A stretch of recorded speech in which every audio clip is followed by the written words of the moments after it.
of late, I feel I've started most of my reviews with a bit of a spoiler, and that's to say, this is a great car. And I'm going to say it again, and even more good stuff about the BYD Sealion 7. But there is a few issues, and whilst few and far between, and I'm going to be very nitpicky here, maybe just go try it now. There, thanks for watching, appreciate it. No, I'm kidding. So look, in this review, I'm going to tell you what features it has, how much range you could expect from it, what car you definitely should buy, because you know what, there's definitely one I would avoid, and maybe alternative options to it, because in this price bracket, mate, is it getting hard to select the right car? The BYD Sealion comes in two different options, either premium or performance, starting at $54,990 before on-road costs, through to $63,990 before on-road costs. There's 4 different colour choices, either from including the price, $1,500 for these two, or $2,000 for this one. Wheels, if you go for the performance, you're going to get 20-inch, but otherwise these are pretty good looking 19-inch. And that's realistically it. Now in this review, I will go further into which one you should be getting, but is it already obvious? I think so. Space in the back of the Sealion 7 is excellent. I mean, this seat is in my driving position, and look how much knee room I have here. Under the seat, I can tap my feet for days to some excellent tunes with thanks to that Dyne audio system, and headroom, adequate. Heaps there, big tick of approval. Shoulder width is pretty okay. I guess if you're going to carry 5 people in this car, so 3 across the back, it might be a bit tight, but I think realistically, most people only carry 1 person when they're driving to work, aren't they? Yeah. There's a pull-out armrest here that contains 2 out of the total of 8 bottle holders, and they're actually a really good size, and I really do appreciate it. And there's also some hidden storage under there too. I like how you've also got rear vents for the passengers, along with some USB-C and USB-A ports down there. There's also 2 at the front with a 12-volt socket, so more than enough charging capacity in this car. Plus, not to forget, there's actually a 50-watt wireless charger. 50 watts! You know how powerful that is? Just 5 years ago, people thought 15 watts was fast charging. 50 watts is near to what your PC, your laptop actually needs. Yeah, bit of comparison there, so pretty damn impressive.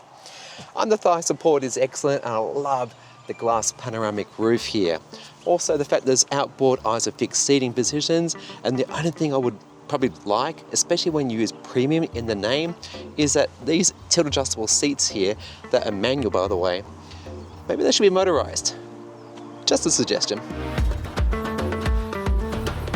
This hasn't happened in a while, but audio for this next clip was lost. I can't explain it, and it's just a lot of wind noise, and it sounds like this. The Sealion 7 features... Anyway, here's my voiceover. Getting into the boot can be done either through the key fob, button under the lip, or with kick to open, which I really appreciate. Space in here, pretty good. 500 litres with the seats up, or put them down, and it's perhaps 1789 litres. That's EU specs. Australian, I don't know, but probably the same. In the front, there's 58 litres, which is a very good size and very capable carrying your charging equipment. Other features include tie-down hooks, a little cubby hole for nicks and knacks, a sub boot for, well, whatever you want to choose to put in here, and all in all, a very usable space for most everyday living needs. Now, one thing that I think BYD have done here, by the way, now I mentioned the boot being 500 litres, I think it's because they're giving it all to the cabin. And I don't know about you, but I seldom ever drive to the airport with some luggage back there, and that boot's more than adequate for everyday shopping, because look at this. Look how much space I have got. And this seat, I haven't moved it where my driving position is. And yeah, it's a bit of a reach, but that's completely fine. Now, material-wise, everything is soft touch. I like the Alcantara lined wireless charging bay here. Plus there's also a blank dummy one there too, so if you don't want your phone charging, that is awesome. Most everything is controlled through this touch screen, which I'll get to in a minute, but it's got wireless Android Auto, It's also got wireless Apple CarPlay, so tick tick there, and integrated Google Maps. Sound quality coming out from those 12 speakers, Dyne audio system, excellent, very good indeed. I found I've had to tune it a bit, which I don't think is necessarily a good sign, but after a bit of tuning I found a sound signature that I actually liked. Enough bass, good mid trebles, decent bass, 12 speakers, can't complain. Glove compartment, nice and big, awesome there. And down under the center console here on this floating island, so to speak, not so much floating, it's actually connected to the car and seems solid enough. Good space there for a bag or knickknacks and things like that. You got a center little storage bin for other nicks and knacks, and it's pretty amazing that for this price point you can get all this.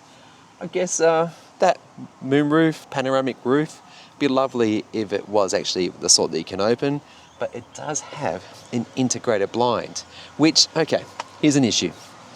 That is linked to the auto closing of the windows.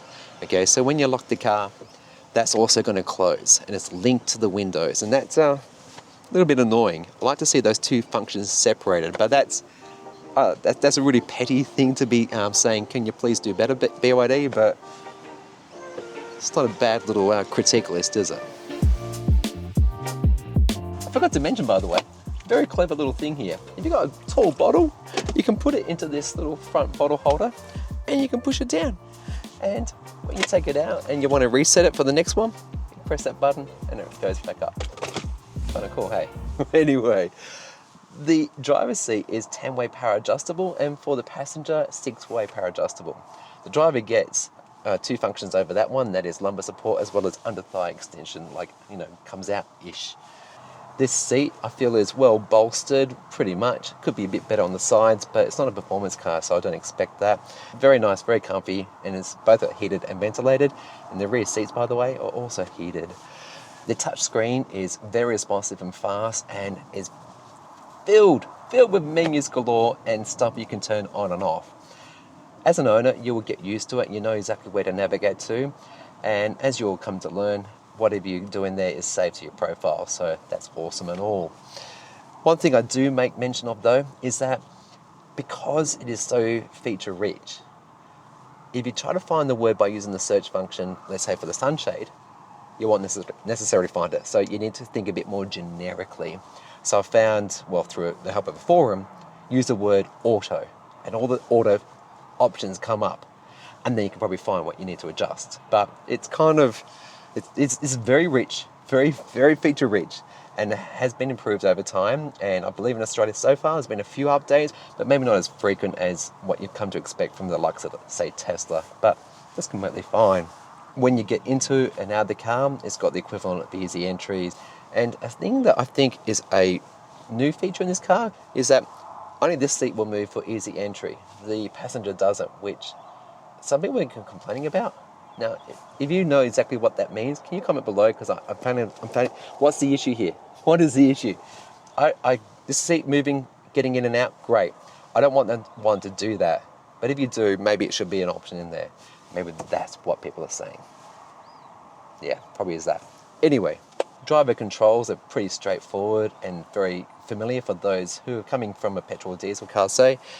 You got pull back for drive, forward for reverse. You've got the park button there, as well as a button that need not be there, and it is start stop.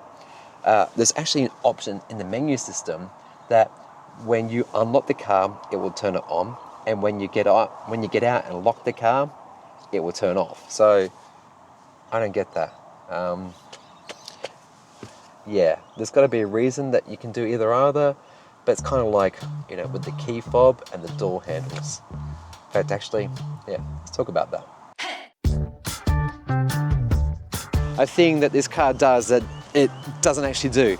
I'll explain. All right, I'm walking towards the car. Here we go. Now I'm looking for the puddle light under here. Yes, you can't see it, but I'll put it on camera now. There's a puddle light here. Awesome, love it. But this is recognizing the fact I've got a key fob right here with me right now. And also there's a digital app along with your digital key. So it's recognized the fact that I, as the owner, had the right to open this car right now. But what do you notice? What do you notice? The door handles are flush, and that's lovely, and I do like that. The Model S used to have these self-presenting door handles. Key word, self-presenting. But in this car, to make him come out, I've got to press that button, okay?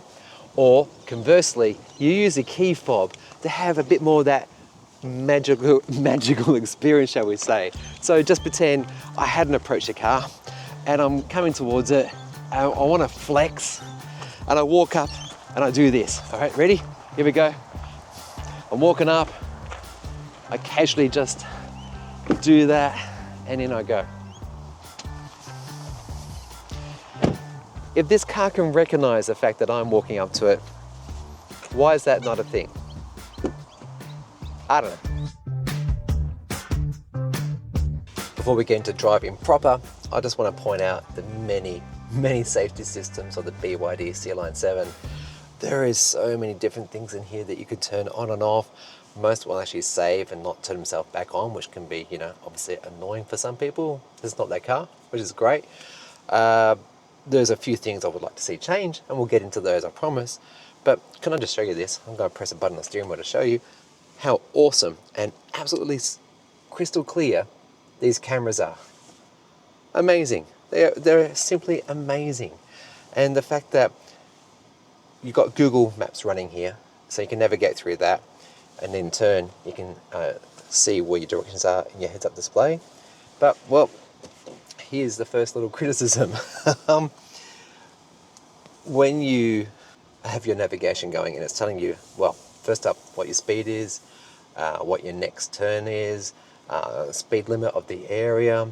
I've elected to turn on, by the way, whether or not my intelligent cruise control and lane keep assist is visual for me there as well, my head-up display.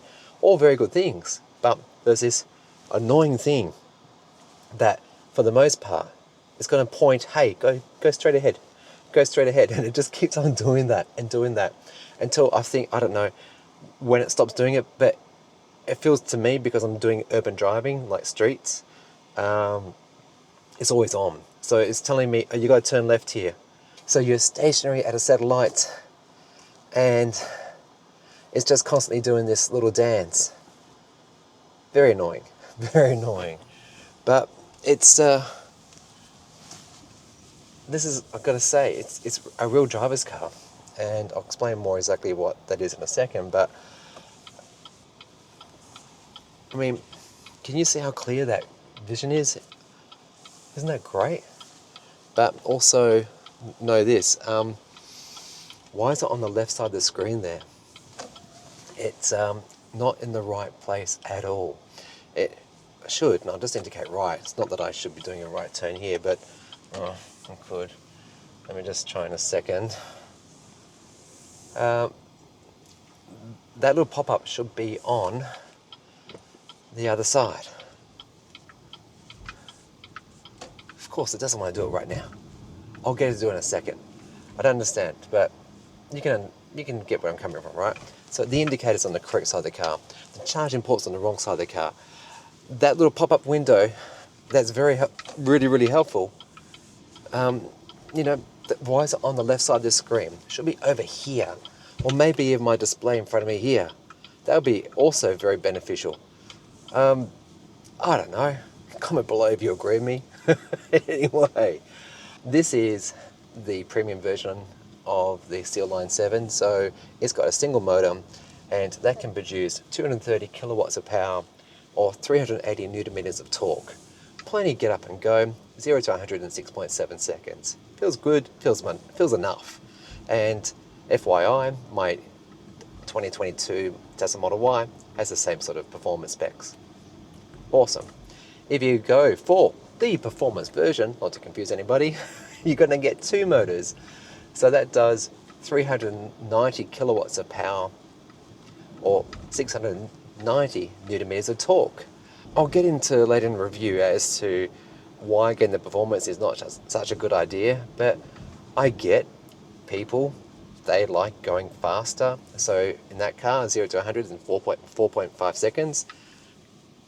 good number, especially for the price, you think about it. But I think what might let you down, because as I understand it, suspension on this is identical in both. And it's an SUV. It's a medium-sized SUV. You're not buying a performance vehicle. So I would recommend already, a bit of a spoiler alert, just stick with the premium entry-level model. You're only going to be missing on the heating steering wheel and that 0 to 100 time. That's it. That's realistically it. It it absorbs bumps beautifully.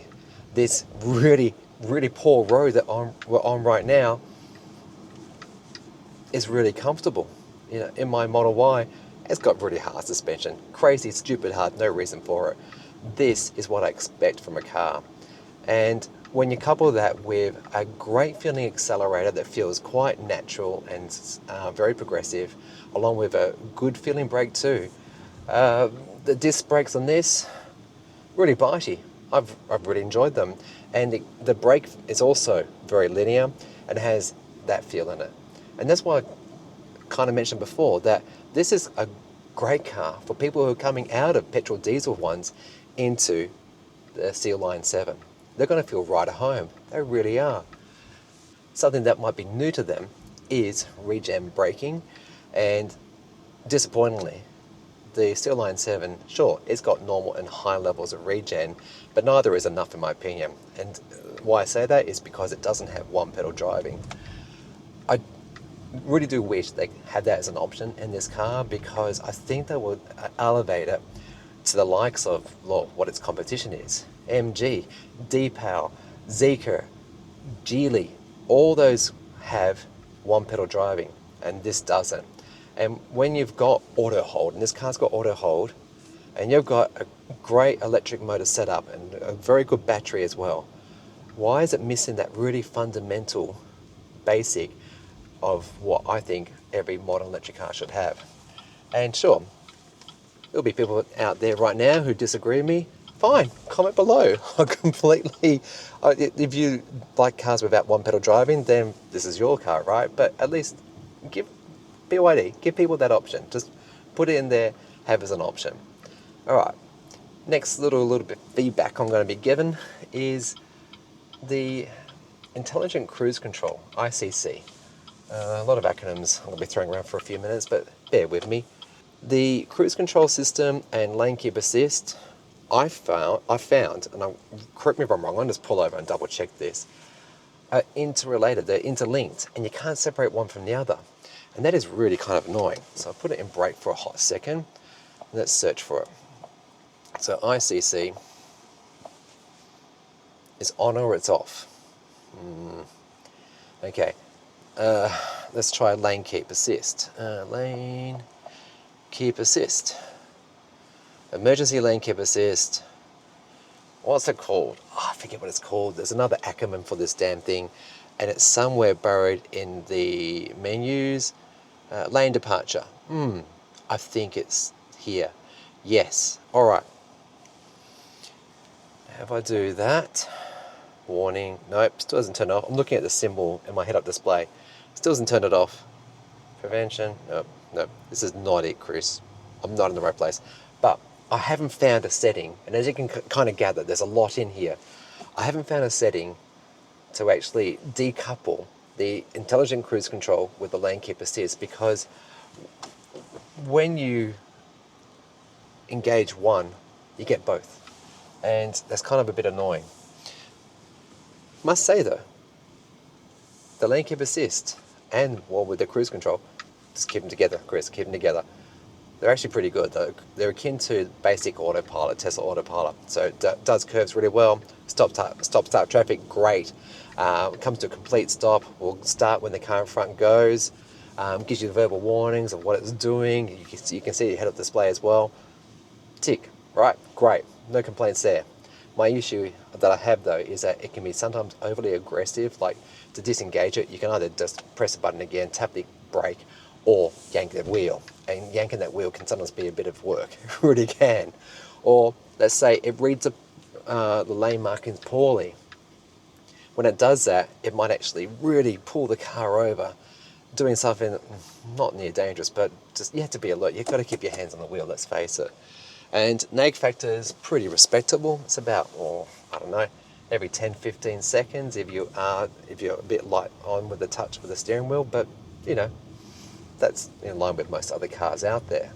Noise levels are very respectable. They're good to average. Not the best car I've ever tested, but we have to remember the price point of this thing.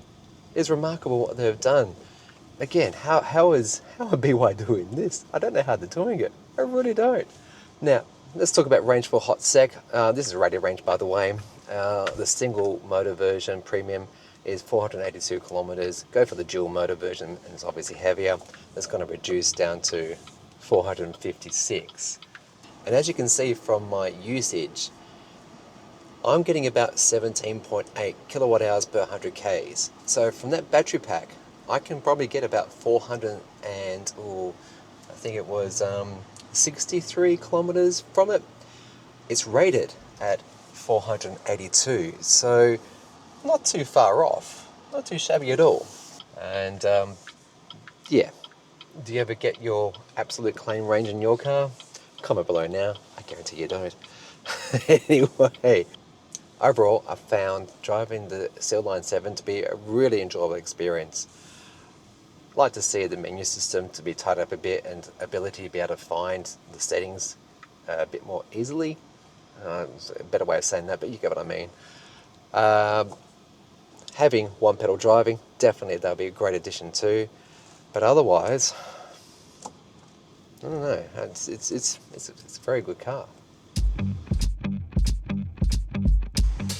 The BYD Sealion has got okay charging specs, but mate, I've got to note, charging ports in Australia should be on the left-hand side, because if, let's say, you're doing street side parking, you want it on the curb side, passenger side, not on the driver's side.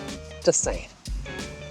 The BYD Sealion 7 features an 11 kilowatt onboard charger. So if you're fortunate enough to have 3-phase power, and most Aussies don't, by the way, but if you do, that's going to take from 0 to 100% full in about 7.5 to 9 hours, depending on exactly where that battery's at. Otherwise, if you come to a rapid charge like this, 10 to 80%, up to 150 kilowatts is going to take you a bit over 30 minutes. I would like to see those numbers improve. Some other car makers in the Chinese sort of segment are doing 22 kilowatts for AC charging, so half that charging time. And then conversely, when it comes to rapid charging, 150 is only about average. Be nice to see 800-volt architecture to improve those figures. And in terms of cost, well, look, if you've got solar, it's absolutely free. Put yourself on an electric vehicle plan where it's maybe free during the daytime and very cheap overnight, like 8 cents per kilowatt hour. It's only going to cost you $6.60. Typical 35-cent electricity plan is a touch under $29. And then come to a rapid charger like this, it's going to be anywhere between $37 through to almost $61 if you were to completely recharge this battery from, again, 0 to 100%. So yeah, I think it'd be nice to see some improvement in those specs, but also one awesome thing this car does, which I couldn't test because I don't have the adapter, is a vehicle to load ability. And that's to say you can actually plug in, let's say, a kettle, a TV, a toaster, and do a little bit of really awesome glamping and a barbecue where you can, again, flex your muscle as to how awesome this car is, because, you know what, those charging specs aside are completely livable. Nice to see them improve, but vehicles to load's also a great feature. Final thoughts on the BYD Sealion 7. In a word, remarkable. Great value, ride and handling that is great and very much well suited for the market that it's in, that is to say a medium-sized SUV, and build quality features that I think leave you wanting for very little at all. The issue you're going to have is this: do you pay extra for the performance? And I say no. You're only going to get bigger wheels, heated steering wheel, and faster performance, but also less range. And the other issue you got here is, in this market space, there is a lot you could choose from the Xpeng G6, Zeekr 7X, which actually is a bit more pricey, I recently reviewed the MG S5 EV, and that was a very good car too. And this is also great. I think we're very lucky right now in Australia to be in such an interesting space, and I think it's worth your while. For me, I'd like to see one pedal driving added to this car, a few refinements with the software that I mentioned in review, but otherwise, nah, I'm quite impressed. So if you have enjoyed this video, please do subscribe right now. It absolutely helps out the channel. Share this video with a friend that you know is maybe looking for a car. They should try this, they really should. Commenting helps, questions, super thanks, Ko-fi for early access and behind the scenes. But otherwise, YouTube reckons right now, one of these videos might interest you, so go check that out. And as per usual, thank you so much for watching.